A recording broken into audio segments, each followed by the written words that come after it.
Yo, what up? Was good? Welcome back to the Legacy Lounge. It's going to be a little different this time. I'm not going to introduce this man and have him introduce himself. If y'all know me, y'all know him.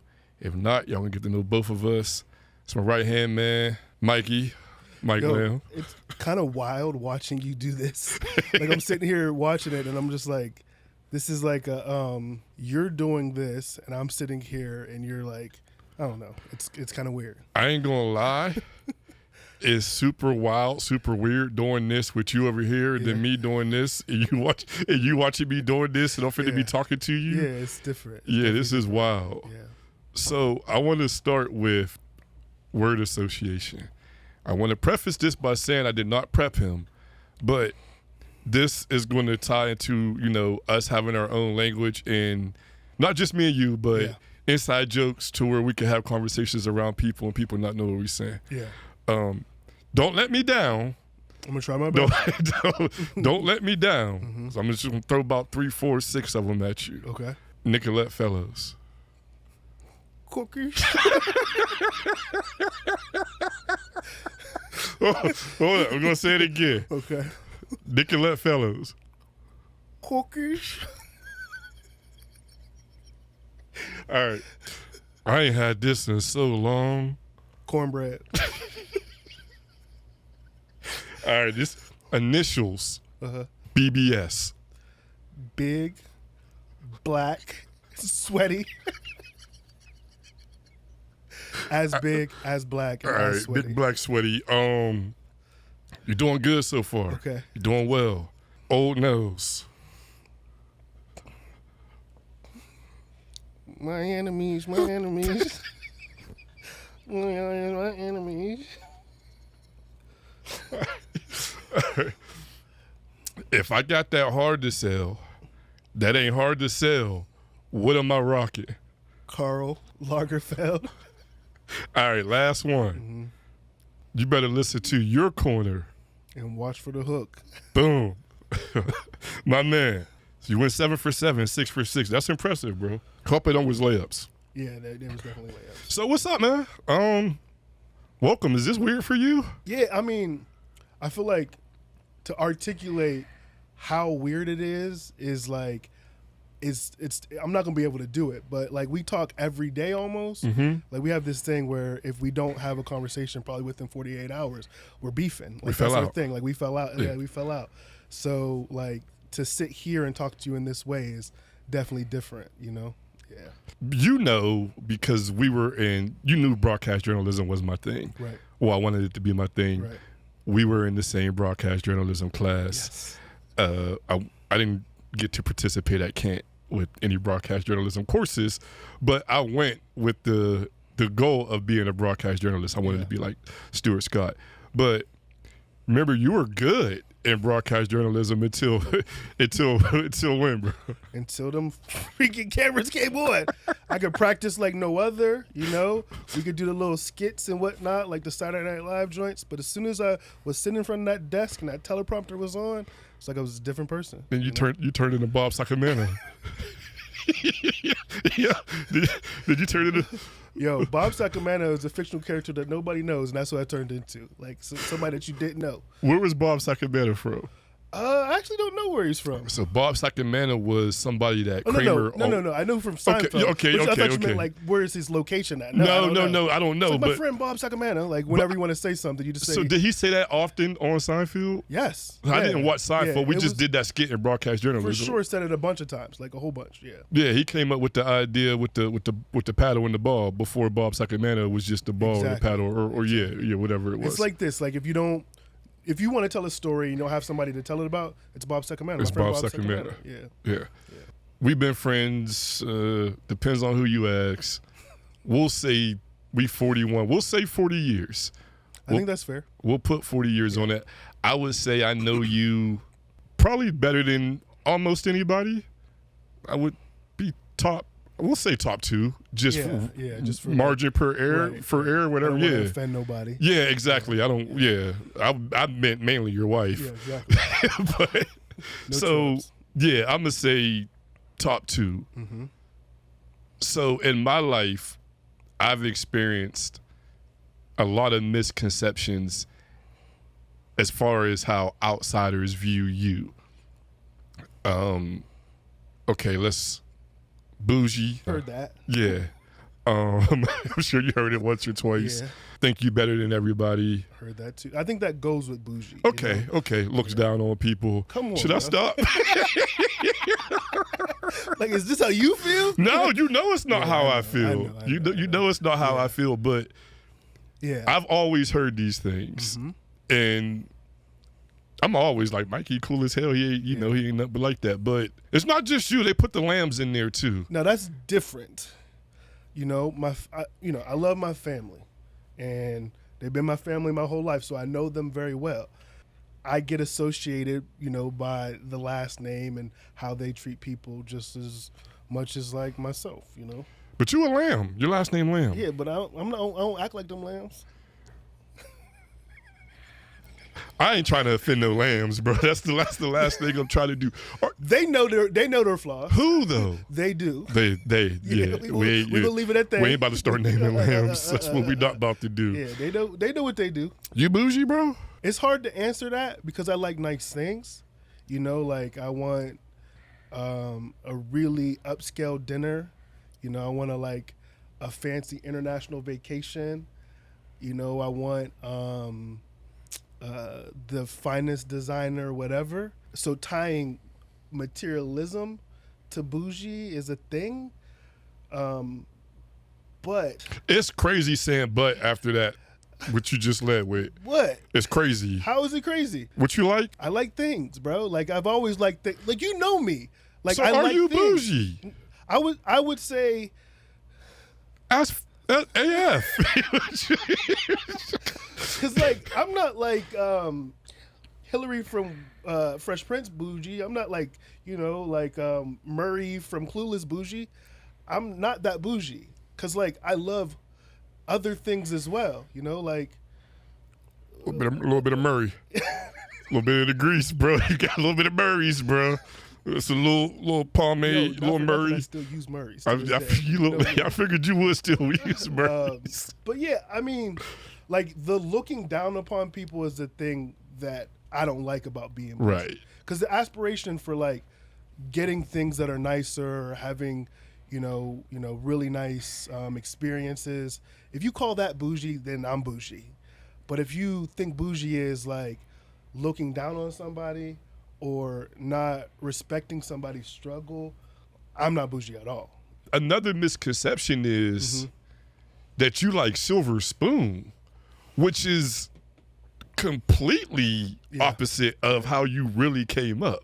You know, depending on who knows me, like, and I've met people in my adult life and they have expectations of me based off of how I present. And they think that I'm from someplace like the Fresh Prince was from, you know, and I'm 100%, I'm from here, you know, like this is where I'm from. Every project in Steubenville I lived in, from the nice ones on Lincoln Ave to, you know, North End, South End, PVC, I lived in them all. So like, that's where I'm from. And that's what I'm raised here. Like this is all I know. Not all I know anymore, but like Silver Spoon? No, I know Silver. You know? Yeah, we're not. we not. Okay. Yeah, see. So, bro, so Silver Spoon, opposite of Silver Spoon, every project in the city, but let's go a step further. Yeah. 3 by the foot, 3 by the headboard. Like, all crammed in one apartment. Yeah. And that, you know, one of my favorite songs of all songs, because of the storytelling in that, and that's like true. You know, if it wasn't for my grandmother having all of us in that household, I don't know where we would be at. You know, because like our parents were one of those parents in the, you know, 80s and 90s that suffered from substance abuse. You know, my parents, both maternal and paternal, suffered from it. And because of that, like my grandmother had to step up, and she did, and it created a great environment for us. So like, you know, she's dope for that. But like, that's where I come from, having aunts and uncles in the household, you know, multi-generational households, and we have one right now in my house.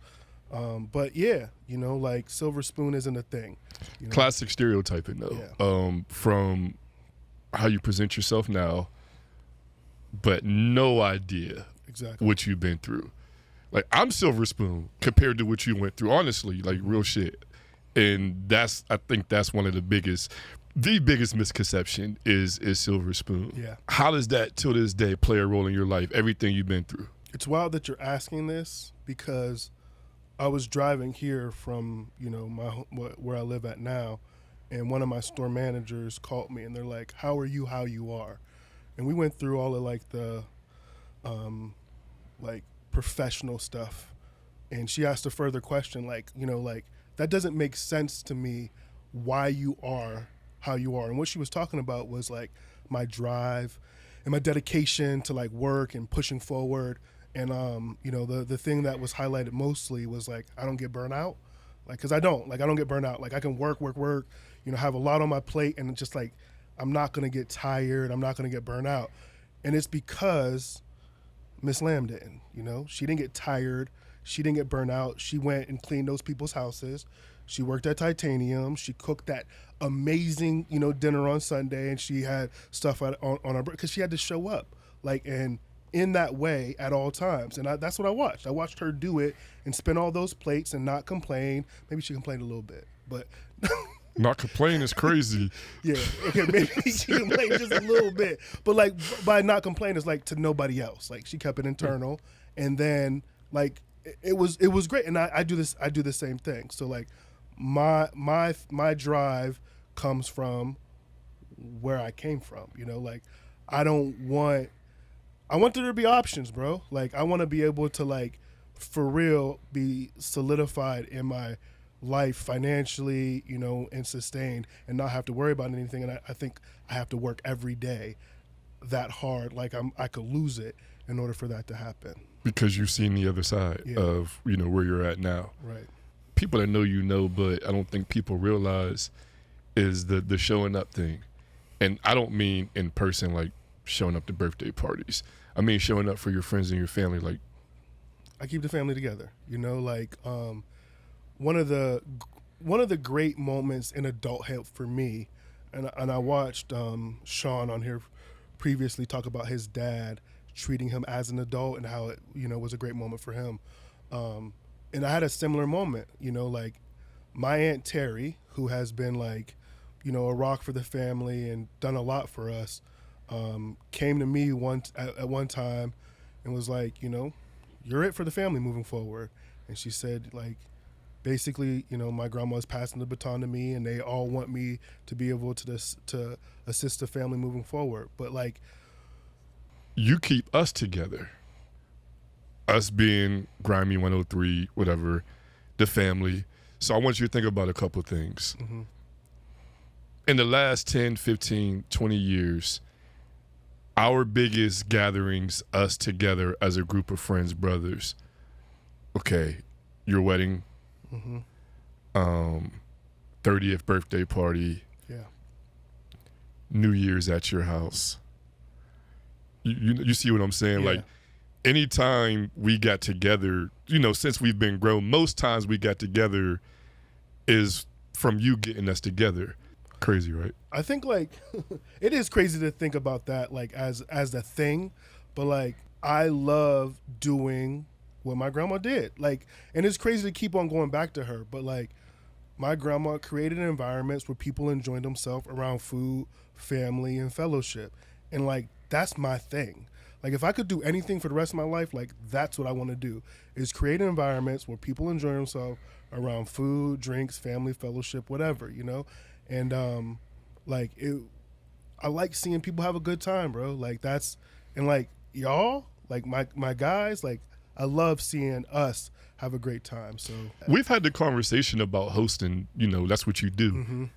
I've never heard you bring it back to grandma. Hmm. And I know how much you love to host. It's your thing. Yeah. You love it, whatever, you still do. But I've never heard you bring it back to grandma. And I was going to ask you, when somebody from work asked you, why are you like that? I was going to ask you, like, why are you like this? Mm-hmm. Why do you like, why do you host? Yeah. But there you go. So, like, my grandma can be a little prickly, like, if you don't know her. She's very critical. What's prickly, bro? Like, she's a little critical of people. Like, Okay. she'll tell you about yourself. Mm-hmm. but like the way she shows love is through food and like through family environments and get-togethers.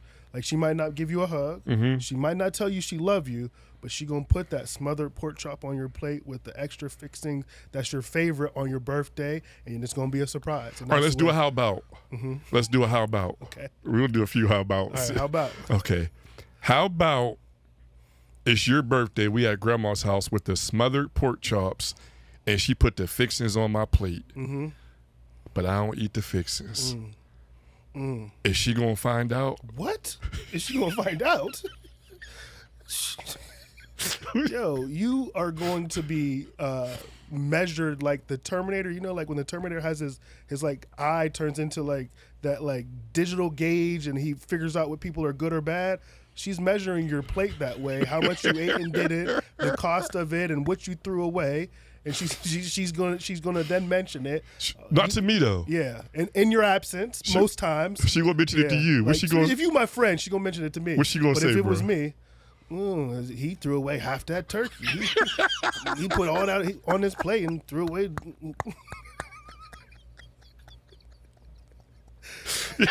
On it. Yo, the grandma voice is crazy too. Yeah.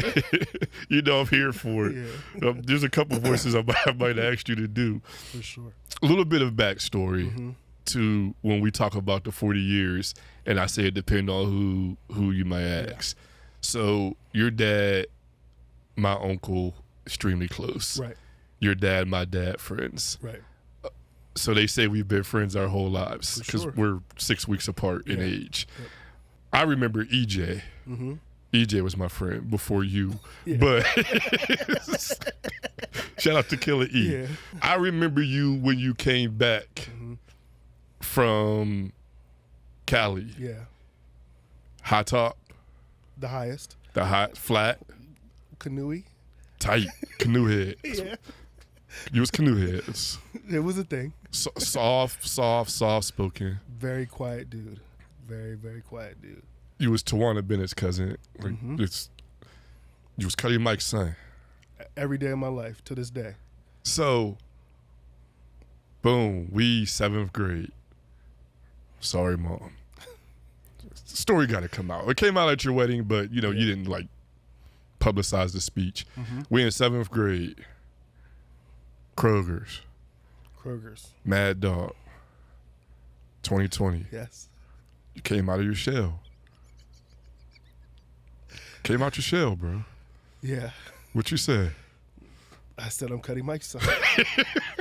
Bro, I don't even know why we was together because that's the first time I heard you really talk. Come on, bro. Bro, I mean, it's my memory. I don't remember. I remember Garfield, High Talk, Mr. Alex, like, who's this kid? Because you got the honor roll and you were like, yeah, me. Me. And then fast forward, we in Kroger's parking lot and you're drinking Mad Dog. Come on, bro. What's the in-between, bro? Basketball. Okay. We was up there at Roosevelt every day. And you didn't say a word. I mean, I probably said a few. My name is Toby.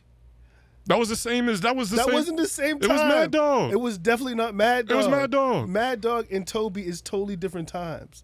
I had my moments, is what I'm trying to say. They're separate. If you misremember a lot too, for the record. Like you do. You misremember a lot. You can't tell me that my name is Toby and Mad Dog was the same day. Yeah, we was drunk. It wasn't the same day. It was. Yeah. Kunta Kinte. My name is Toby. We was like, what? He really talks. It was like, the Little Rascals. Couldn't have been. All right, so we'll agree to disagree. Right. Point being, that's when we all became friends. Right. So when I say we, me, you, David D. Hart, Fletch, Catone, and then Keith ended up coming. Right. That's it, right? That's it. I'm not leaving anybody else. No. And then we met. I mean, there was additional people that were around and people that you're friends with, I'm friends with, but that was the core group. That was our core group. Yep. So D. Hart's been gone. It'd be 11 years in October on the 27th. You and Talks had a different relationship. We kicked it. We kicked it. Yeah, we had a really, really good time. Like, some people might know him, others might not know. I like going out. Like, I like to have a good time. I like to party. I like to drink. So, and like, I don't go crazy anymore, because I'm in my big age, as I like to say. But like, when I was in my 20s, 25 to about 32, 24 to 32, I was going out multiple times a week, and that was my partner right there, partner in crime. We was definitely on the scene, trying to be seen, hitting every spot that was local, based off of the day of the week. If it was Wednesdays, we was at Rooney's. If it was this day, we was at Heights, and it was a really good time with Dude, because like from memory, I don't remember him ever saying no. Like I would be ending my shift wherever it was, and I would hit him up, and I'd just be like, places ? And that's what we called it. It's like we go into places, and he would always be like, yeah, and we would just like ride out every single time. That was my guy. Sober D Hart and let's say inebriated D Hart, two different people. Oh, that's with everybody, but right. You don't get much from Tox. Like he's a quiet dude. He was a quiet dude, and people be like, "What? Tox? Yeah. No, if you wasn't like us, right. He didn't have much to say." Boo was a wild boy, bro. He's a wild boy. Yeah, he's definitely. Yeah, I think like we coined the phrase like he lives life like it was golden. Like every moment. Live like a movie. That's him. So yeah, definitely making memories at all times with that guy. So his passing, it hurt all of us, of course, because people know how tight we are. Right. We get compliments on how tight we are. We've been friends for so long, and you associate us with one with the other. Right. You specifically, how did it impact you? When I say it, I'm sorry, his passing. Yeah. So, I'm thinking in this moment about like his family, and I'm thinking about his kids, and the impact of his loss is greater, of course, than the impact on myself as a friend. So like I'm thinking about them specifically. But like for me, it was life changing, and by life changing, it's like part of my life was my relationship with him, and how that like played out in my life. And places wasn't just a thing for us. It was like it was like our thing, and like hanging out and being with my friends, and all the stuff that you're talking about as far as like getting us together was incorporated in that. Like, we went to Cedar Point every year, he came. We had the house parties, he came. Like we had the parties, he came. Sometimes. 'Cause he was weird, like not showing up. He didn't even come to the black party. He's a little flaky. Definitely he shows up too, but not every time. Yeah, go ahead, though. I'm sorry. But yeah, so like it changed everything. So when he passed, I was still trying to live the same life that I was living as if he was here, and it wasn't the same. So it challenged me a whole bunch. I didn't. If I was in the places that we were, quote unquote, previously, and he's not there, it ain't the same places. So I didn't like it. I didn't like it at all. And then it also showed me how much of the glue in relationships he was, because he wasn't just my friend, or even like I would consider him a best friend, like one of my best friends. Like he was everybody's best friend. Not everybody, he ain't for everybody, but like he had that relationship with Biz, he had that relationship with Leak, he had that relationship with you, so and Bleeds, and like so whenever he was gone, if there was an associate of his that we would link up together with, the association is gone now. So now the link is gone, and it became like, what are we doing now? Like Talks ain't here to like fill the void of what our relationship lacked previously. So it really, personally, it challenged my whole life, and I was like, I don't like it. I just didn't like it anymore. And ultimately it was one of the reasons why I left, because here wasn't the same without him. I feel like we went years without playing cards. Years, because that's what we did with him. Right. And he was good at it. He was good at everything. He was good at pool. He was good at basketball. He was, spades, whatever. He was just good at stuff. Do you still get sad? And by like his passing? Memories? I think the sadness is gone. Same. Like the feeling of I'm no longer mourning. And it took a long time to no longer mourn, but like, do I miss him? Yes, 100%, all the time. It's a void in my life, like it's crazy, but I'm no longer sad. And there's no like resolution in that. Like I don't know why I'm not sad. I don't know like what it is that that changed everything, but the feeling that I have when I think about him is more like thinking about the past and all the times that we had. Same. And it makes me feel good rather than sad. It's memories now. I'm saying I don't get sad anymore. I miss him. I feel like it's not fair that he's not here. Yeah. When we do things like this, when we start new chapters, when we have kids, when we get married, anything like that. Right. And I think we do a good job of keeping his memory alive. Yeah. I know we do, but things like that is like, damn, I wish D-Hart was here. I think like one of the things that might be a reason why I'm not as sad is because like I know how much he loved us, or loves us, and I know how proud he would be of us, you know? So like that makes me feel good. Thinking about like him and our times and then how he would feel if he was in them, Like, man, I know Talk's proud. Like look at my guys. Yeah, it makes me smile. And, what is some Talk's language, whatever the Talksism would be, you know what I mean? But do you think you move, initially you went to Allentown, if he was still here at that point? If he was absolutely not. Crazy. I was I was having a good time, bro. Like I was really happy with my life, and like leaving here was never an option for me, no matter what was going on professionally or personally. And I was challenged in both. Like my personal life challenged me to, think outside of Steubenville, lost relationships because of it. My professional life challenged me, like professional growth and moving up in the company. If I were to get out of Steubenville, and I was like, for what?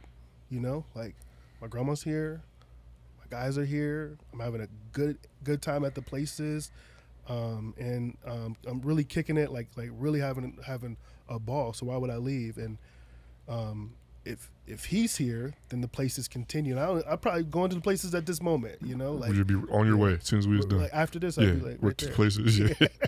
There's new places now. A couple more sips, you still might ask. No, we're not going. I heard they got that one place. Yeah, we're not going. Right. They don't even have it. I'm glad you left. For starters, it gives me a place to visit. Yeah. To get away from Steubenville. You motivate me. And I think it's important to be motivated by the people that you're around. I talk to you more than I pretty much talk to anybody. But you've always motivated me. So I'm going to take you back to high school and the misremembering. Potentially. This might be a thing. You said we made a pact. It was not high school though. Hold on. Okay. I don't know if it was high school or middle school. It's between like 8th, 9th grade. That's wild. That's wild. What's wild? Because I'm thinking you was going to say it wasn't high school, it was like after high school. Oh, no. Okay. So we made a pact. We was young, bro. All right. We was young. So I remember almost everything. Yeah. But I don't remember this. Yeah. But I know you're not making it up because first of all, you don't lie. That's a fact. You don't lie. Do not lie. You don't know how to lie. Terrible liar. The worst. But you're adamant about it. So what was the pact? The pact was that we don't sell drugs. That was the pact. It was like a very basic pact. Like, I don't know what we saw outside, or who we were dealing with, or somebody that got caught up or whatever, but like we got back to your house because we always went to your house, never anybody else's house. It was always your house, and it was just me and you that time. And there was times it was just me and you. That's not a lot of times, and it was Market Square, and we made the pact that we would never sell drugs. Who broke it?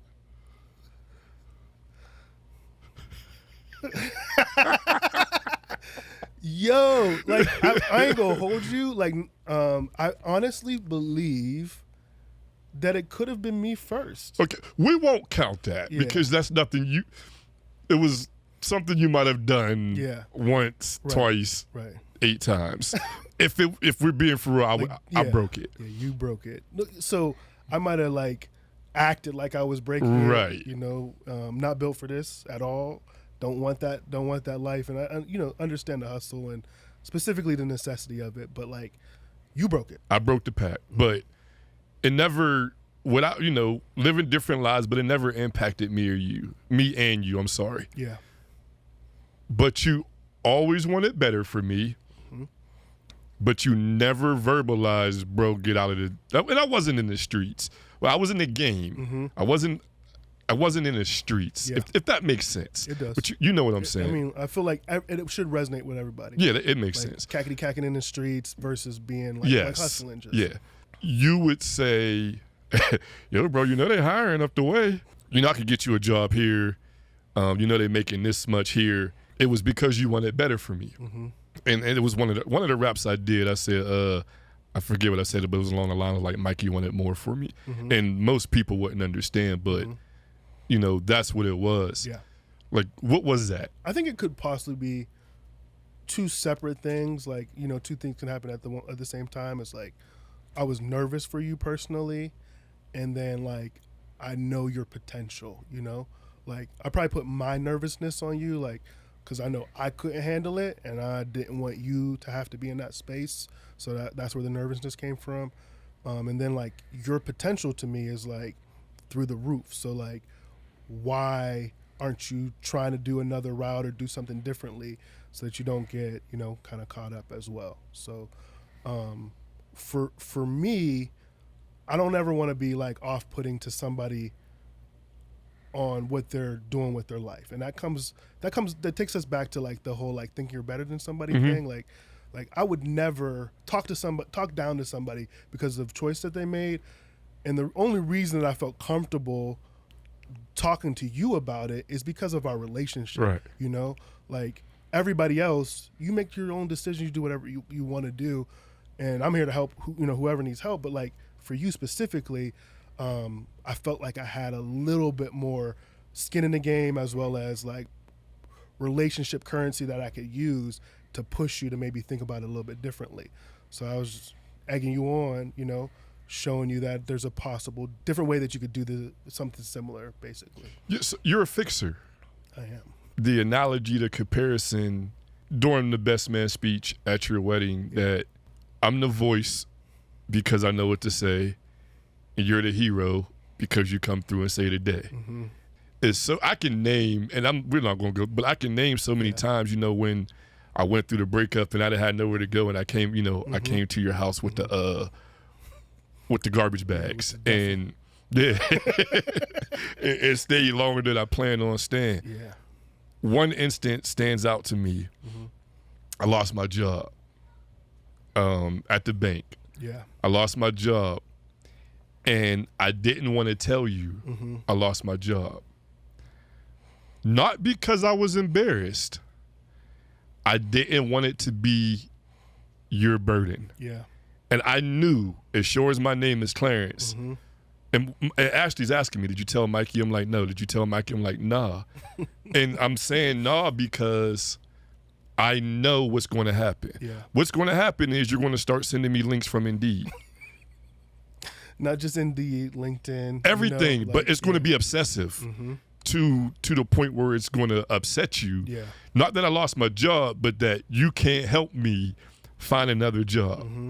Yeah, that's me. And I really appreciate like our relationship because over the course of time, you have got to know me so well to understand that, like, even like my own personal flaws with like the type of assistance that I want to provide people. And you created a boundary that I had to like follow through on. And you were very specific about that boundary when we talked about it, like when you lost your job, and I still didn't listen. I made you commit. Yeah. Like, bro, I'm about to tell you something.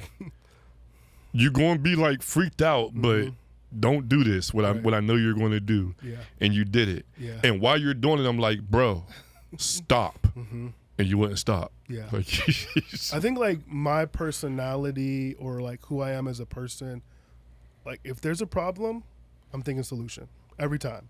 Like whether it is like something very small that I'm presented to, or something at work, or something with my family, something with my extended family. Like you bring it to me, I'm going to be thinking X's and O's. What's the play? Where are we going with this? And like I probably conditioned people, and I know this. Like it's no probably. I know I have. It's not purposely done, but like nobody calls me to vent, because like I'm not that person. You don't call me to talk stuff, or complain about your boss, or talk about the mortgage interest rate, or not being able to do something, because the next thing that we're doing is we're Google searching, we're figuring it out, like we're on to the next thing that we need to do to get over whatever hump we're talking about, rather than pinpointing problem. Because that's like how I've lived my life. Like I got a problem, I'm going to create and find ways to solve that problem. if I call you, I want a solution. But I withhold plenty of things that I go through that normally a best friend would vent to a best friend about, but sometimes I don't want it. I don't want the solution, so I'm not calling you, because that's like you said, I know you, and it's definitely not a flaw. It's what makes you you. I think it could be though, because like it's presented a different way with my wife, because she needs somebody that she can vent to at the same time as create a solution. And she's so dope that she's like opened my eyes to that. Like you don't always need an answer. And we've had moments too where like our family members are sick or something like that. And like, I ain't no doctor, like I ain't got no answer for that. Mm-hmm. So it's like, it's so awkward for me to sit there and be in that moment. But like I need to be in that moment with the person that I care about and help them through that. And those moments I've identified it, and my wife has really helped me. Like she can vent to me now, and I can sit there, it's kind of reluctantly, but like I can sit there through it. You're different because when you commit to something, specifically, okay, when you commit to a woman, you never waver from that. No. Cheating was never a thing for you. Not possible. Never ever was. You didn't condone it. Like the cat calling. Like shut it down. Like it's not a thing. What I mean? Yeah. If anybody was engaging in infidelity around you, like you're not going to hold your tongue. Right. You're going to speak on it. I want to be clear. I'm not a hater. No. Like, I'm not about to like air anybody's business out. But I think like morally, if I'm in a relationship, I'm in a relationship. You had to clear that up, huh? Yeah. Because like, let's be clear. Yeah, that's a good job, because I was painting like as a hater. I'm I could my guys can trust me, is what I'm trying to say. I'm not about to break the code or anything like that, but like personally, there's no way you're gonna get me to waver on my fidelity, What does black love mean to you? Black love was lost on me, in my childhood. And like there was so much love in my life. My grandmother, my parents loved me, like everybody loved me. But like to see people in love that were black around me was lost in my childhood. By the time that I was with my grandmother, she was no longer with my grandfather. My parents broke up, and there was nobody together, nobody really married until my aunt and my uncle B got married. And I was like, I don't know, like in my older high school years when this is Aunt Debbie. Aunt Debbie, yeah, seeing her get married. So like black love is a representation of what's possible. It means a lot. Like it means a lot. So, it means so much to me. So first and foremost, like I'm black, like, and I'm blackety black. So I'm big black. You know, I'm not big black and sweaty, but I'm black. It's warm in here. It is warm in here. You so 5 minutes away from being big black sweaty. Go ahead. But like, and you know, we've talked about it a lot. Like people probably don't think of me as being like black, but I am 100%. Like representation matters, all of that. And I didn't see it a lot, specifically in marriage and whatnot. So I only personally, like preference-wise, only like black girls. And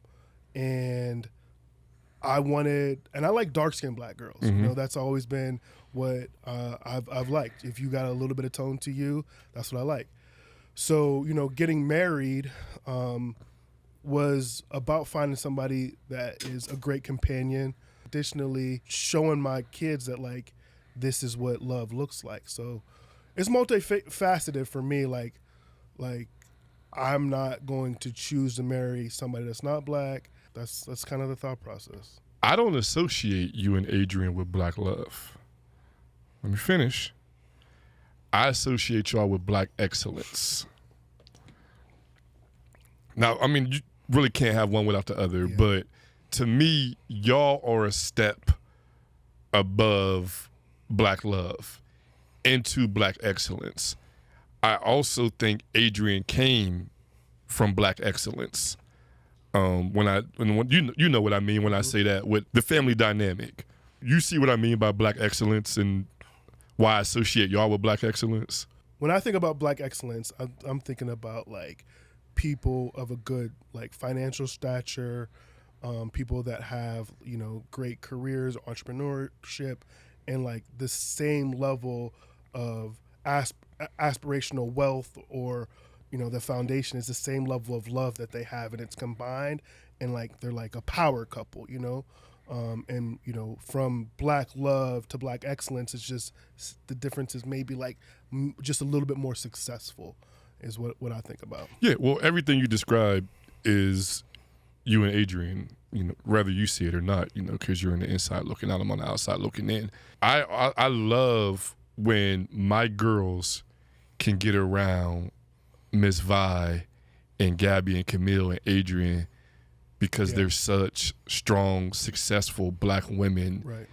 And it shows that it could be done, it could be achieved. It's like you see it, you could be it. You know what I mean? Yeah. And on top of, you know, you and everything that you have accomplished, I love being at those functions and their presence, specifically having my girls in their presence. Yeah. As much as you love it, I love it the same way, bro. Like, I love being able to see them see that, or even provide an environment where, like, we're hosting you for Thanksgiving and you guys can be here and see what's possible. You know, that's happened a couple of times where it's like, I have some, you know, on my dad's side, a couple of cousins that came over and visited, you know, and they kind of said, like, I wanted to see how you guys are living and, you know, what's possible. My godson Thomas comes, and his sister came one time, and was very complimentary on like how we live and wanting to live like us, and that's honestly a dope feeling. Like, it's like gives me a sense of like gratitude for real, because like I did the same thing as a kid. You know, I watched people who were doing well, like the Rex Crawleys of the world, you know, those type of people, and wanted to be like them. And it was very, very helpful to see representation of black love, black success, and follow that sort of path. You know, interesting story. I was like walking from Bennigan's, or whatever it's called now. I always call it Bennigan's, where, you know, one of my friends work, and taking food to my family. And my car was parked outside of the hotel. This is today? Today. Okay. And I have the car that I want now. It took a long time, but I got the car that I want now. And black dude, young brother, walked up to me and he asked me about my car. he asked me what year it was, and I told him. He asked me if it was a 23. It's a 22, and I could have flexed on him, but like 23. But I said 22 because You just flexed with the 22. You didn't have to say a year. But I don't lie, so I told him 22. But I thought about that, like I'm in my hometown, and I don't know if he knew me or anything like that, but I'm in my hometown, driving what I drive, looking how I look at that hotel. He walks up to me and he sees representation in that moment, you know. And I know like those kids were like having a good time outside, and there was a bunch of them, so I know they see me with the kids and, you know, the cart and the stroller and all that. So like that is all associated with the picture that he painted for himself before he came up and asked me. But like that made me feel good too, because I know I've watched people in big trucks, you know, in the past and wanted to be somewhat like them as well. But that like all of that matters. And to me, that is more about the love that I have in my family, the black love that I have in my family, than like anything, and not anything else. But that's just another representation of that, because that truck is for my family, and that's not for anything else. I love you said the representation in the young brothers seeing you, and that's why I wanted to talk about the projects. 3 by the foot, 3 by the headboard, grandma raising you, and realize it could be done from Steubenville, Ohio. You know, you born and bred, you Steubenville, Ohio, every project in the city. Now, another thing I want to go back to is bliggity black on black. Right. Yeah, you know, black. Right. Not, you ain't dark skinned, but I am. Like, I'm not light skinned. You got freckles. I got freckles that are dark for those are moles. A brown skin. Those are moles on dark people. I'm not light skinned. I'm gonna be clear. I'm not light skinned. You're brown skin. Okay. You're India Irie. But I'm not light skinned. No. You're not dark skinned. I like border it. Like there's like a closer to light than dark. It's the freckles. We gonna agree. We'll agree to disagree. That's twice. Yeah. But bliggity black. Not a lot of people will associate you, and this is another misconception. Yeah. You know what I mean? You speak well. Oh, I ain't know Mikey spoke that well. Yeah. What is that, bro? Yeah. You know, like the association that of like the way that you speak on your blackness is crazy to me. You know, like are people blacker based off of their African American vernacular? And like I don't agree with that. You know, like I think that your blackness is determined by you, you know, solely, and nobody can put anything on you. But like it's been a thing my whole life. It's been a thing my whole life, and I have always been kind of judged for the way that I talk. Not black enough. For people who don't know you, again, and this is why we're having this conversation, because you black. Right. All, you know, as black as, not, you know, skin color, but just black love, and you put on. Right. And it's important for you putting on for black people. Right. And where you work, in the area that you work in, predominantly black, yes. Latino, black? Predominantly black, but it's definitely multicultural, but like people of color mostly, but black mostly as well. Why is that important to you, putting on for black people? Because of their experience, you know, like the black experience is different than the other people that, you know, work for my company. It's more difficult. They're judged harsher. And in that environment, I can assist them by giving them the same level playing field that they would have if somebody appreciated their vernacular or what makes them special or the way that they do their hair or whatever it is that they're being judged for. So like, I feel like one of my roles is to assist the people in the community to get the roles that are best suited for them, which are, like where I work at. It's like they can definitely do that well, and my job is to help them see the light through that. You go out of your way. I'm Issa Rae about this. I'm rooting for everybody black. So like, am I not rooting for other people? No. And do I see talent in other places? Yes. But like, I'm rooting for these people because I see myself in them, and it's easier for me to see myself in somebody that looks like me, has the same plight, that has the same sort of limitations because of stereotypes, and I can help them through that process because I'm in a position of leadership. And at the same time, my company puts me in front of people to talk about Juneteenth.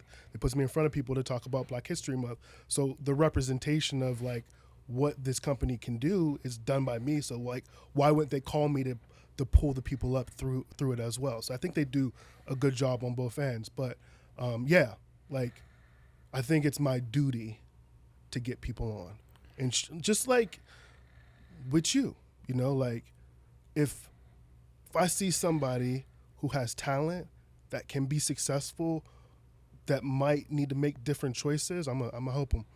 I'm gonna help them every single time. Is it weird when you gotta be the one to present the Juneteenth? It is conflicting. So like, as much as I think that representation matters in every facet of my life, like I want there to be representation at my company so that they can see people in leadership and know what can happen. I care about that. Like I care about Juneteenth. I care about the history. So to give the speech or like be the person that's chosen to talk about it, that's a huge responsibility.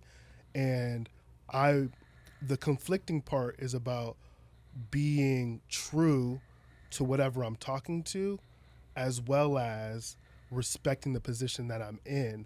And that is the duality of both things is hard to manage at times, because like I want to be bliggity black, and I challenge myself in that moment to be something that is palatable at the same time because of audience. So like if people can digest what I'm saying is important, and if I'm talking over their head or if I'm too militant, but I don't want to be fake either. So it's a weird balance. Yeah, I'm like, on the ropes with it. Yeah. Yeah. So keeping up with the corporate structure. So you've been around some street dudes. You've been around some get money dudes. You've been around some hustlers, like, amongst us in our circle. Mm-hmm. You attack the corporate structure with street mentality. Yeah. Ruthless abandonment, I guess would be a way to put it. Aggressive. Yeah. Very aggressive. Mm-hmm. Does that translate? Is that fair to say that? Yeah. It's crazy that you're saying this because I feel like I've never really said this out loud, but I want drug dealer money. Like I want that sort of money. And like, it's kind of weird to say it in this moment because like it feels like it's all about the money, but it's not. Like I'm a hustler. Like I'm a hustler by nature.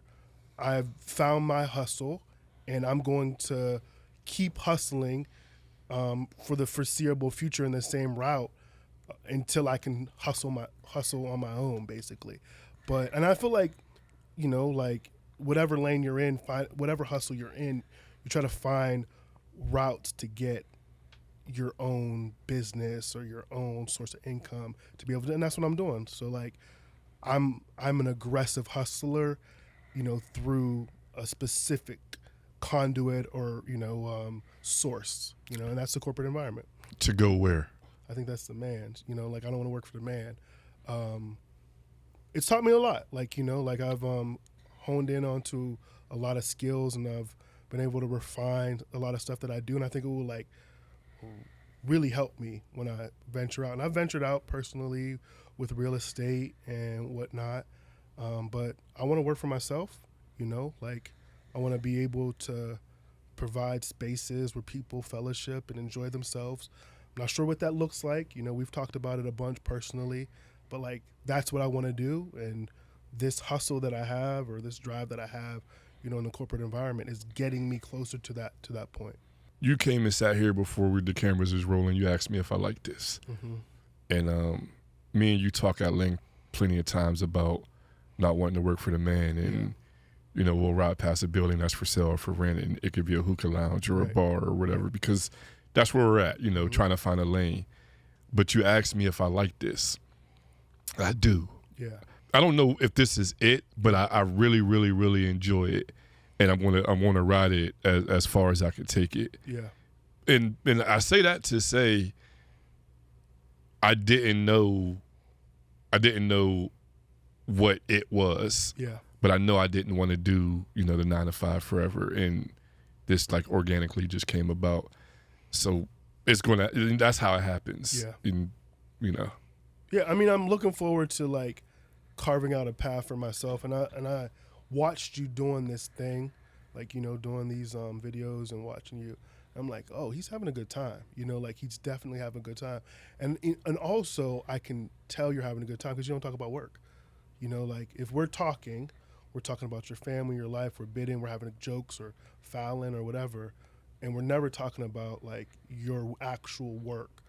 And we talk about this often, you know, and like you're willing to take advice, or like, you know, you ask for assistance, or you're talking about a guest or whatnot, and that doesn't happen. So like I knew you loved this thing because you're willing to talk about it. You know? Because it don't feel like work. Yeah. Yep. We working. Important. That's important yeah, too. for know? sure. Like, we threw those parties, you know, and everybody talk about those parties. I don't know if, you know, they're the best parties ever. Is that like where? Come on, what you mean you don't know? Come on, bro. Come on. All right, let's open it up for comments. CJ and Mike's 30th birthday party, all black, Frolics 2013. I challenge y'all, name a better party. I'll wait. Put it in the comments.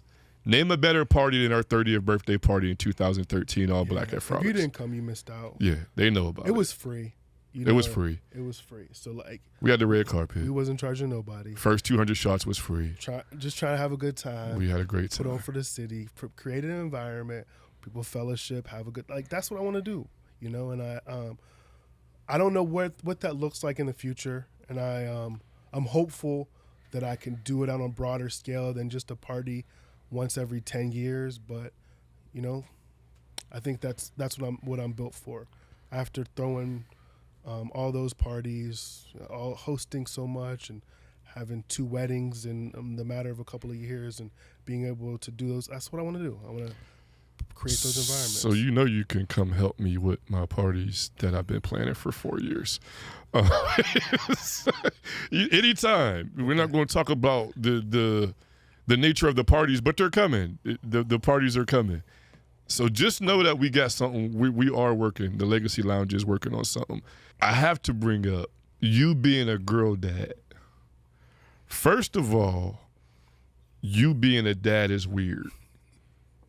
And I don't mean in a bad way. It's just weird because you entered fatherhood way later than the rest of us. Right. And like having kids, you know, whatever, like if it happened, it happened. If it didn't, it didn't. Right. That was your stance on it. But seeing you in daddy mode and father mode, I love it to see, you know, with anybody, specifically black men. But for you, it's different because, you know, I've been a dad for 17 years with the 3 girls, and watching the way you father your daughters, bruh, I love it. Yeah. And you never step outside of yourself. It's you. Yeah. Yeah, and you bring you to your girls. Yeah.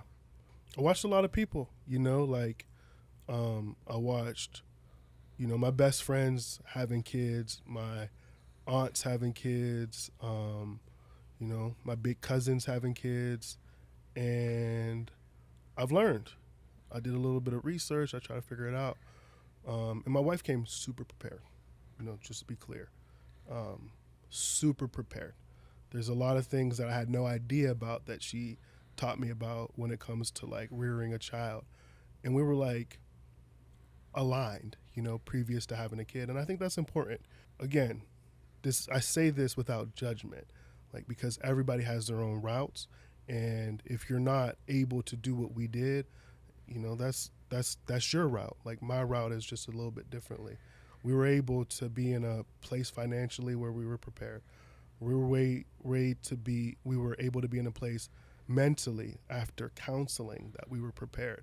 We were able to talk through scenarios that would arise in our lives based off of having kids added to it because of the level of counseling that we went through. She brought things to the table. I brought things to the table. And like, she always says that I have like an instinct for parenting, and it's not an instinct.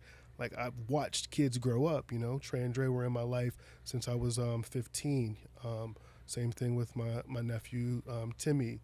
My nephew Freedom in my life since I was like 16. So like, I just watch people being reared in front of me. Janaya as well, my cousin Riri's daughter. So when I'm doing whatever I'm doing, it's not a learned thing. I watched that. Like, I saw it done, and now I'm acting on not just instincts. It's based off of seeing things. But also, I know how I was raised, and some things I want to do and some things I want to do differently. And that's what I'm trying to do. And I think it's working out, you know. Yeah, like for sure. It's going pretty well. I mean, there's not a doubt ever. I mean, you're Uncle Mike. Yeah. So that's Uncle Mikey specifically to my girls. Crazy another reminisce. So China's goddad.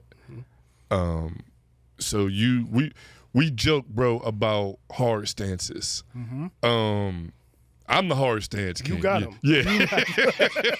Nobody has more, like, I'm not about to do this than just this. Yeah. Irrational at times, stubborn. I feel like you've, like, let go a little bit as you got I'm growing. I'm growing a little bit. Yeah. I'm growing a little bit. Yeah. I'm still hard stance. Mm-hmm. But your hard stance was no more God kids.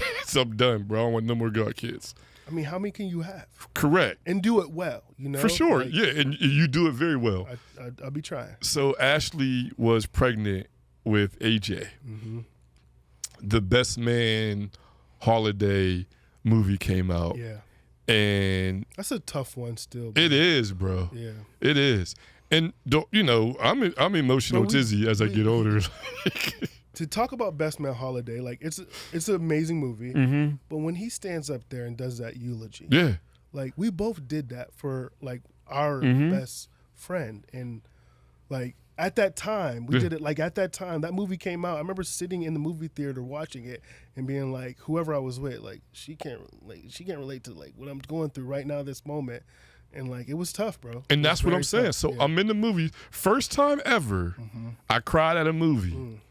And mainly D-Hart related because the loss that he was, I was vulnerable, emotionally vulnerable, and I cried at the movie. Mm-hmm. And I didn't have anybody picked out for a goddad for AJ. It just wasn't important. Yeah. And I don't even know the correlation between the movie, mm-hmm. D-Hart, crying, which led me to pick up the phone as soon as we leave the movie. And I called you. You was up, which is weird because we went to the movie late. I don't even know why you was up. But I said, I know what you said, but I need you to be AJ's goddad. I don't know if you remember this. We had this thing about, like, you can't say no. And you told me I can't say no. Yes. So when you said that, I knew whatever you were about to say, it was before you, like, preface anything, whatever you're about to say is about to be yes. Like, if I had to get up right there in that moment, I got to go. You know, whatever it was, because we kind of had that thing where when we said that, you can't say no. Then the next thing that we say is yes. Yes. So I had to move on whatever the yes was, and you said it. You can't say no started from because you would ask me to do things and I would say no before thinking about it, and you would be pissed. Bro, don't say no before thinking about it. Yo, you want to make me mad? Like, have me plan a mental vacation in my head and then me throw those ideas to you, and you, without hesitation, say no. Pissed. Yeah, the maddest. Bro, I don't understand why you're like that. Like, you didn't even think about it. Like you don't got the vacation?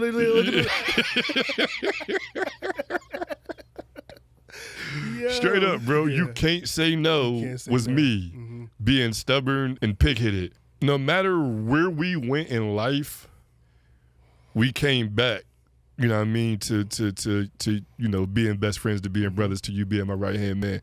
Like, from 8th grade fallout, Gene Steele. Yeah, he was on board. Gene, you know the story. Yeah. You know the story. There's a lot of misremembering here. We're not going to go into it, but 8th grade fallout, the homies wouldn't even talk to you at the lunch table. They picked a side. Yeah. It was weird and awkward and all of that. Not everybody. Yeah, O stayed true. O was 10 toes. But high school, you would always disappear. Mm-hmm. You did your own thing. Yep. But you always came back. Right. We were college roommates after high school. And then there was a period of time you did your own thing. Mm-hmm. And a lot of times that own thing was you was being wild for the night with D-Hart. Mm-hmm. And, I didn't like that. Yeah. That was like roles reversed. Right. Like, I resented them for what they had you in. Yeah. Send bro home. The crazy thing is, like, they have me in nothing. I know. I had me in it. I know. I know. One of the things that people think about me is that, like, I am pretty relentless. And I am. Mm-hmm. That's true. Yes. So, like, if you're trying to send me home, good luck with that. Like, that's not a thing. Like, if the guys and I are out and they're like, Mikey, it's time to go home. Who said? Like, I ain't say it's time to go home. Which one of y'all my dad? Are you my dad tonight? Oh, okay. Oh, you're not? Oh, okay. So we're not, okay. I was just making sure you weren't my dad. So, yeah, we're not going to go home. That's the level of intensity that happens when, I have something that I want to do. Yeah. But even in that, we weren't kicking it. Mm-mm. We weren't hanging out. Mm-mm. We were never falling out, but we weren't boys. Mm-hmm. We were boys, but we weren't best friends. Right. Like, as far as associated with a best friend being with, yeah. Then Dick's Sporting Goods. This is when you helped me transition from the streets. Then you kind of like we went our own ways again, and then you got me the job at AT&T. Mm-hmm. Getting me the job at AT&T saved my life. Mm. At the time, I thought it was life-changing money, which it was, and it made me transition from the streets completely, right? And it made me grow up, and it introduced me to the corporate environment, right? Which I use a Jay-Z line, allows me to move in a room full of vultures. Mm-hmm. Because if you don't speak that language, they'll eat you alive. Yeah. And, like, I've been in that room for a long time, like, where I've had to navigate through this environment, which isn't normal. Like, there's a lot of politics to it. People play favorites. There's surpluses. There's a lot to it, and it's not easy to navigate, to be honest. But it is a route, it is a way for you to get what you want, and they use it for such. Like, it's hard for me to say this out loud, but, like, am I supposed to say I love my company? Like, because I don't. Like, I want to work there. I like the company, and it's helping me get what I want out of it, and hopefully it ultimately gets me to where I want to be personally. Which is an entrepreneur. It was wild. Sometimes we don't live in the moment, and once you look back at things somewhere down the line, then we can be like, wow, that's wild. But on a podcast, again, me and you having this conversation in Steubenville, Ohio, reflecting on 40 years of friendship, and the ups and the downs and the wins and the losses. And we hear, like, with microphones in front of us, right? Like, that's wild to me. Yeah. Who would have thunk? Nobody. Nobody. Yeah. And I was really excited about doing this because anything I do, I want to share with you, and I want to share with my wife and my daughters and my guys, but specifically, I want to share with you because, that's our relationship. And I want you to be a part of anything that means anything to me, and you always have been. Yeah. So, yeah, this is dope in that aspect, on top of everything else. But having you here, like, doing this, this is like, this is how I feel like how it's supposed to be. You know what I mean? For sure. And it's the same way for me. Like, we were friends since we were one or less than one. Okay. What do you mean, okay? It just depends on who you ask. Who you asking? Well, I don't remember you. There's nobody that has said that we weren't. You remember me? Is there anybody that said we weren't friends? But I remember EJ. Okay, so it's you. You're the problem. No, I just don't remember you. But okay, we've been friends. All right, we've been friends since before you can remember. Allegedly. We've been friends since before you can remember. Mm-hmm. And did your mom confirm this? You know my mom. Okay. We've been friends since before I can remember. We've been friends since before you can remember. No matter how I was acting, because you said like I would go my own. I always was the reason why I went my own way. Yeah. We were friends after I came back from California. We stayed friends until I got into a mood and didn't want to be friends with anybody for a bit, and then we came back and I got into a mood and I came back. We've been friends the whole time. And when we were friends, we've always been very, very, very close.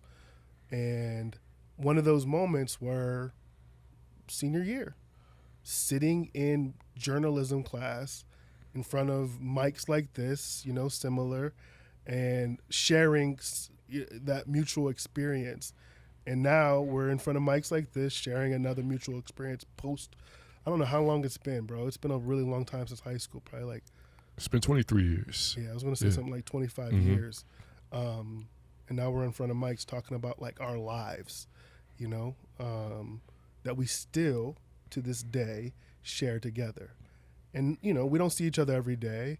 And now my weirdness isn't actually me being in a mood or whatever. It's just I'm absent because I'm a father of two in a different city. And we connect a lot. And you do show up for me just like I show up for you, coming back here or going up there or meeting at a vacation destination.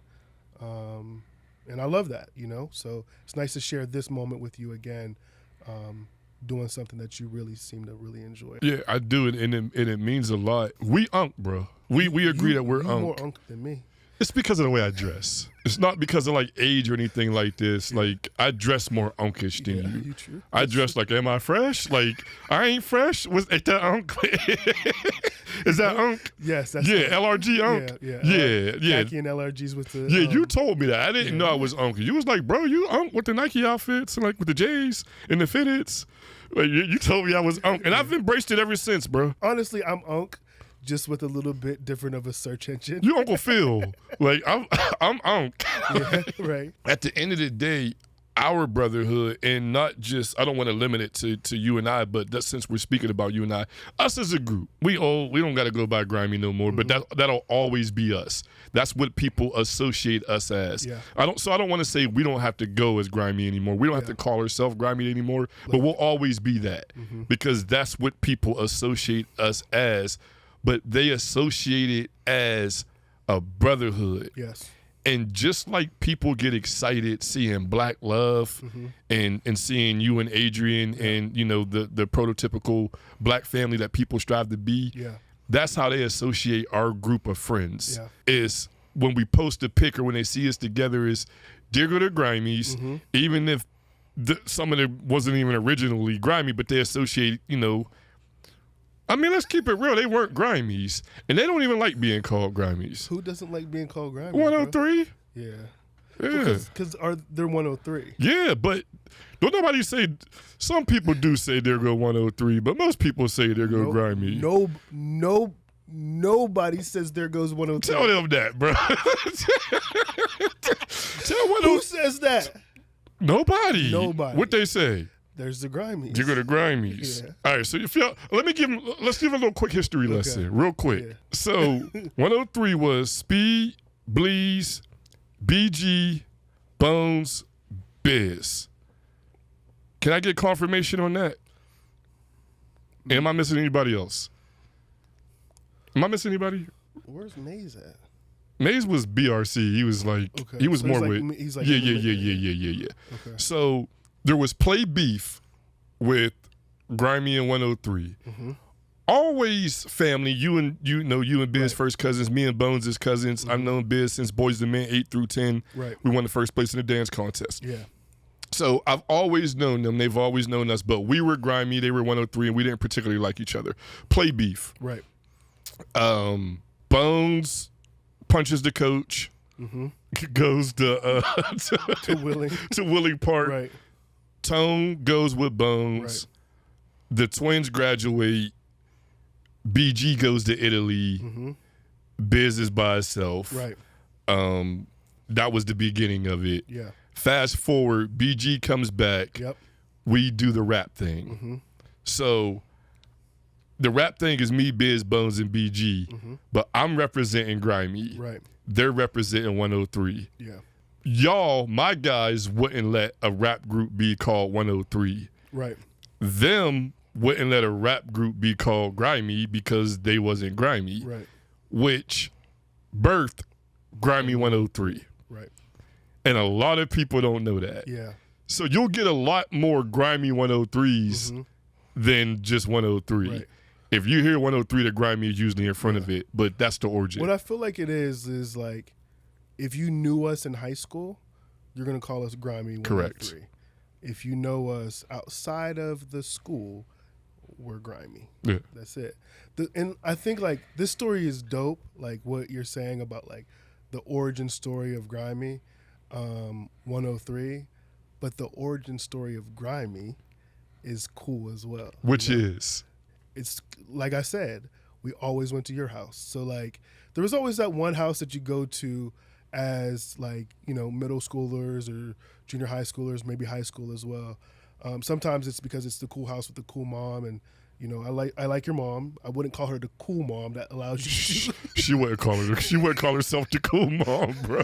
Usually the cool mom you be drinking with, you're definitely not drinking with your mom. She had that one room that you wasn't allowed in. Bro, you always bring up the room, bro. That come on, like that room was meticulous.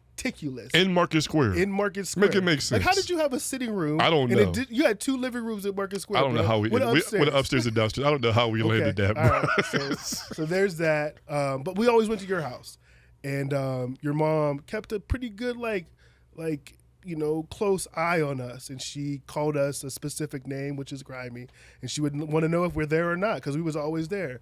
Is your little Grimy's there or not? We always were at my house. Mm-hmm. Part of the reason is because I didn't come outside. Yes. Still don't. So if you want to come see me, you still got to come to my house. That still holds true. But my mom used to have the drink meals. D Hart voice. Drink meals. The drink meals. Yeah, she so she a drink meal is a drink. It's nothing more. Yeah, and not like a alcoholic. No, drink. Kool-Aid. Yeah. Or like the punch, the ghetto juice. Mm-hmm. Ghetto juice. Mm-hmm. I don't even think that's a thing no more. It's not. That's wild. Y'all would drink all the juice. Mm-hmm. Because like everybody didn't have juice at the crib. There was not. There was spigot water. I was about to say abundance of water in the faucet, but juice was not. Yeah, it wasn't bottled water, it was spigot water. Yeah, it's definitely not so bottled water. the homies would drink all the juice, and my mom would come home and say, "You and your grimy friends didn't drink up all my juice." Couldn't stand it, bro. Offensive.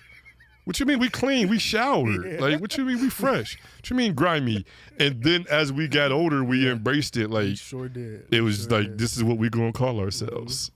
And we've been it ever since. yeah, and shout out to my mom because she would not let anybody say grimy without knowing that she named us that. And she did. Tone had grimy gear and she wanted parts. Bro, percentages. Points. She wanted points on the dollar, bro. That's my name because I named y'all that because y'all was drinking my juice. She deserved it. What an outfit, something, bro. Yeah. He owes to this day. We're Tone at. Call him to the carpet. Tone Bone, bro. If you made any proceeds from that store, you owe Shetty. Big facts. Interest before we wrap it up. Black men talking to each other, being each other's shoulder, to talk through tough things that are presented through marriage. Because as we both know, marriage is not easy. Right. Very rewarding. Right. Very rewarding, but not easy. And you got to put the work in. And a lot of times you've helped me through a lot of tough conversations and a lot of tough situations. Yeah. And I would like to say that I helped Vice you the versa, same. For sure. Yeah. The yin and yang and being with the right person to bring the best out of you. How is that relate to you and Adrian? Yeah. Before I touch on like the importance of the yin and yang between me and Adrian, I want to touch on what you said. Like, we've been so honest with each other and vulnerable around like specifics of our marriage. We're always respectful of our wives and the very the intimacies of being married to somebody. But like I would consider us like each other's shoulder to lean on when it comes to our marriages when we have concerns or conflicts or whatnot. And let me say something real quick. I'm big on not discussing marriage issues outside of my house. I'm big on that. Yeah.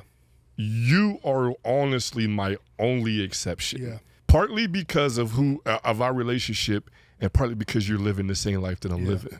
And me and Adrian have a very similar sort of agreement. Like, we do not argue in front of other people because there's no reason for us to invite other people to our conflict. So it's very similar. So you are personally the only friend that I think I dive into that sort of conversation with, and I think it's healthy, to have somebody, specifically somebody that's not like somebody that you just can vent to. Like, I know that we've talked previously, like, I'm not a venter, people don't vent to me, but in the situation that we're talking about, like, I'm going to try to be helpful without being overbearing when it comes to your situation, and then vice versa. I think that's important. Like, everybody needs somebody that they can talk to through this, outside of their significant other. And then I'm a really, really, really big proponent of counseling, and I've said it before. There's a stigma within our community. My wife is in the mental health field, but there's a stigma in our community that, like, to ask or need help is a sign of weakness, and I think it's a sign of strength. So, I personally get counseled, or I'm in therapy for just my life, and premarital counseling, I think, is the reason why me and my wife have such a healthy relationship, over and above being able to communicate with such honesty and vulnerability with somebody that I trust. So I think all of those things had to be touched upon previous to having the conversation around, like, me and my wife's dynamics, because I think, like, without those things, like, our dynamic isn't, as good. But, like, me and my wife are like opposites, like polar opposites, like in most things. Like, there's some times where we cross over or we connect or we're similar. You would probably think that she is bougie, and I think, like, she likes nice things. Probably is not, into the materialism as much as I am, but, like, generally speaking, we're opposites. We don't like the same food. We don't like the same movies. We grew up, in an opposite environment. So we're very different. But I think about, when I think about, like, the relationship that I have with my wife, and she's dope, by the way. Like, she's amazing. She is such a doting, like, person. She really feels for other people, the type of person that, like, I dreamed of, when I thought about who I want to marry. So I just want to give her flowers. Like, she is part of the reason why I'm as good of a person that I am now, because, like, she helped me through some things that I had challenges with. But, like, and I think that's super important, like, when you're where you're navigating through life and you're thinking about, like, what ways you have routes to be successful. Like, we've talked about the corporate route, like, or you could, we talked about hustling and all that. We haven't talked about is, like, having somebody that supports you in your life as your spouse. And my wife is the most supportive person that I could have ever picked. Like, she supports me through so many things. Like, one case in point is she supported me through the hard decision of finding out that my grandmother was no longer able to take care of herself. And she helped me navigate through the process of getting her in our home. That's not her grandma, that's my grandma. And she helped me through the process of getting her into our home. Financially, she helped me. Mentally, she helped me. She was okay with it, and it's not been easy, for her to have somebody else who isn't a kin of her specifically in our home, but she navigates through it perfectly. I don't know if I was like thinking about that when I made the decision of like who I wanted to be with, and this is the person. Like, I don't know if I was thinking about that, but like she tends to be agreeable on things that matter to me, and that's important. And not just agreeable, because she challenged me on things that I got to work on. I've talked about a few things as well, but she was from a different environment too. Like her upbringing was from what we would say was Black excellence. Ivy League educated parents, and neighborhoods that we aspire to live in, they lived in. And she showed me and upgraded me on multiple different things in my life, and I've challenged her on things that she didn't see as well. So I think while you're navigating through where you want your life to be, you got to choose who you want it to be with. And that decision, if I didn't make the right decision, I wouldn't be in a good spot. And my wife has helped me more than any person that I can think of in my life. Like parent. Sorry, C. She's just helped me so much. There's no one that has my back more than her. And, we had a long engagement. It took a while for us to get married. And, like, that decision that I made to choose her has been the one that has paid off. She's a sure bet. She's dope. And I want people to think about that as they're outside, going to places and choosing the person that they want to be with. Make sure, and no judgment, because everybody has their own situation. But like, if you have an opportunity to like navigate through life with somebody, that choice is very important. As important as any choice you ever make. I tell Ashley all the time when she'll compliment me or something, or say she's proud of me, there's no me without you. Yeah. And it sounds cliche, but her being who she is and her doing what she does allows me to be who I am and allows me to do what I do. And there's no one without the other. Yeah. And I'm not exaggerating. You know how I feel about Adrian. Mm-hmm. I think Adrian's dope. Yeah. I think she's perfect for you. I hope people realize that it's okay to brag on your significant other. Yeah. It's okay to give your wife her flowers, so to speak. Mm-hmm. It's okay to talk to your best friend and put that macho shit aside and be vulnerable and talk about how your wife changed your life. Yeah. You know what I mean? Amongst men, like it's okay. Like, I think it's important for people to see that. Yeah. On a personal level, I think, and I'm so grateful that you receive the love you deserve. Mm-hmm. And I know I've said this before, but I'm so grateful, bro, because you deserve it. And there's two sides of love. Yeah. There's the love you give, and there's the love you receive. And I know she opened you up to the other side. And that's what makes me so happy, seeing you in your element and seeing you with her amongst, all the other things as well. But at the time you found your person, you lived your life, you traveled, and you found your person, but you deserve her. She deserves you as well, but I know you more on the level that I know you. The love that you give is good to see you get that back. Yeah. Like you deserve that back, and that makes me extremely happy. No, I appreciate that because like I spent a lot of my life like here in Steubenville. I was here from age 1 to 5 and then 10 to 32. And from 10 to 32, a lot of times like, 10 to 32 is kind of crazy, but like probably like 18 to 32, I did a lot for other people. I had a lot of fun myself. I was selfish a lot, but I did it a lot for other people. So it's nice to be able to like get some of that in return, and not like I need a payoff or anything like that. So when you see me with Adrian, it's like you feel like I get my just dues, but I feel lucky, at the same time. Like I feel like I hit the jackpot, and maybe she is like providing this type of environment that I provided or helping me out the way I helped other people out, and I'm getting a payoff. But I feel really, really, really lucky to be in a relationship with somebody who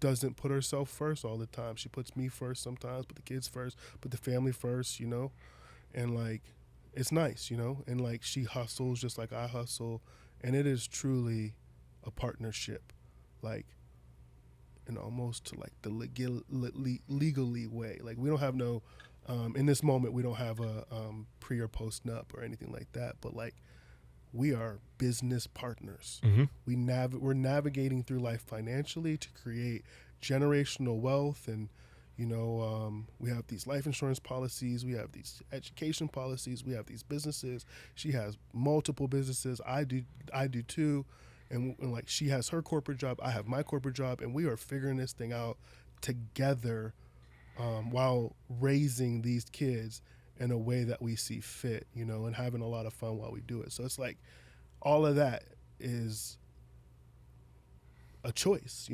I chose the person that could do that. I could do that with, and she was the perfect choice. The right choice. And we talked about this, I think, like a few days ago. I want 30 years. I want 30 plus years. I want to be able to be. I want to be like Brenda and Leroy. Mm-hmm. I want to have that, like, I've been married for 30 years, and not like as an accolade, but as a work that it takes, just like I'm working hard at work, and people think, like, how do you work so hard, and like, how don't you get burned out? I'm not about to get burned out on my marriage, hard work, burn out on my kids, burn out in this life, like, so we're gonna put in this work. And I appreciate you for helping me through some of the like tough times that I've had, and like the stubbornness that I have, because you helped me through that, and she does too. And then it takes more than just myself to get to 30 years marriage, and she's a big piece of that. The counseling, the kids, all of that. Prior to getting married, I would solicit feedback from couples who have been married 30 plus years, not just 30, but since we're using the 30 example, the theme of the answers was hard work. And it sounds so easy, like, hey man, what's the secret? They're like, no secret, is hard work. And you get out what you put in. And just like anything else, is literally just like anything else. And like, I'm not calling you to the carpet or myself, but like, we still have flaws that we can't overcome in this moment. And like, I'm not going to say it out loud, but we know what we can't do. Yeah. And we're still working through it. We know it's a problem. Yeah. We know we can't do it. Yeah. And we're working through it. And soon we'll get past that. Like, I've gotten over some things that were very difficult for me to do in my relationship. It's a work in progress, And if they say hard work in progress as well, because we're continually working hard to overcome the things that we should be doing that we can't do, or continue to do the things that are difficult on an ongoing basis. And the importance of brotherhood, of having each other, of being able to lean on each other, to be able to have these conversations with each other with no fear of judgment, none, zero fear of judgment, 100% vulnerability. That's powerful, bro. It's not a big deal to us because that's us. But the outside looking in is what people strive for. I'm hopeful that people have that, like that person or that space to be able to say the thing that is difficult to say about themselves with honesty. Like, because we call ourselves personally to the carpet and we tell each other what we should be doing that we can't. And forever, whatever reason, like, I just can't. I want to do it. I know how this would do. If I were to do this, it would have the best outcome. But I cannot do it. And I have that conversation with you. And I'm hopeful that other people can have that conversation with somebody. And if you can't, I know this is another plug for, it's Mental Health Awareness Month. Like, you can talk to somebody. Like, there's routes for us to have communication with people that are licensed professionals to help us through the struggles that we have to communicate. Like, we both come from environments. They're not ones that are that show affection Yes. through words Uh-huh. or even through like physical touch. Yep. It's through actions and finance is where our love was shown. So, you know, we have to personally break that cycle with our children, and it's easier with our children than it is for our wife, is what I will say. And we know that. So like if you're from the same sort of background where, you know, you weren't told I love you or you weren't given a bunch of hugs, then you know that like how that made you feel, and we got to change And that. the importance of breaking that. Yeah. You got to have somebody that you can talk to. Thank Yeah. God I have this gentleman sitting in front of me, and if you don't, you know, like don't feel like talking to somebody is weak. It actually is strong because other people won't.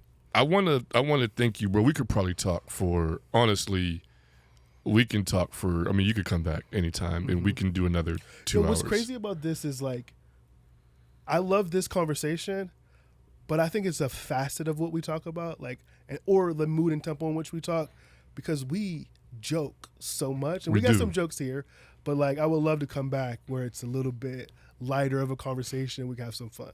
I didn't know where it would go, but I think this is a side of you people need to see. This is a side of us people need to see, our dynamic, Right. our relationship, what you mean to me, and you know, and what I mean to you. Right. But I really, really, really want to thank you for the support. And support can come in the form of different ways. So, bro, we sent you a questionnaire. Yeah. Okay, we've been friends for 40 years, allegedly. Yeah. I know you better than anybody. You could have said, bro, come on, bro. I'm not filling this out. You know me. Right. Not one word, boom, filled it out. Yeah. Because you support the professionalism we're trying to exhibit here. And not a question asked, you just did it. You drove 6 hours, went to go see your family. Yeah. I know you 5-6 outfits in the mirror. You didn't even do that. You dropped the family off, boom, you came and did this. Because you were being respectful of my time and everything. And it probably would have been worked better doing it another day, but you did this. And to me, that's support. Yeah. This was different. This was love. This is my brother. This is my right-hand man. It's my best friend. Any other term you want to put. But it's the Legacy Lounge, and we talk about legacy. And sometimes your legacy is impacted by the people you choose to surround yourself with. A lot of the time, your legacy is impacted by the people you choose to surround yourself with. I'm motivated by my guys. I don't compete with my guys. I eat with my guys. It's all about legacy. I'm not who I am right now without you, bro. And what I try to leave behind is a direct impact of the relationship that I have with you and things you teach me and things you make me strive to be. So if we're talking about legacy, keep your circle tight, but make sure the circle worth it. You know, make sure your friends motivate you and they bring out the best of you. If not, they're wasting your space and wasting your time. Legacy Lounge.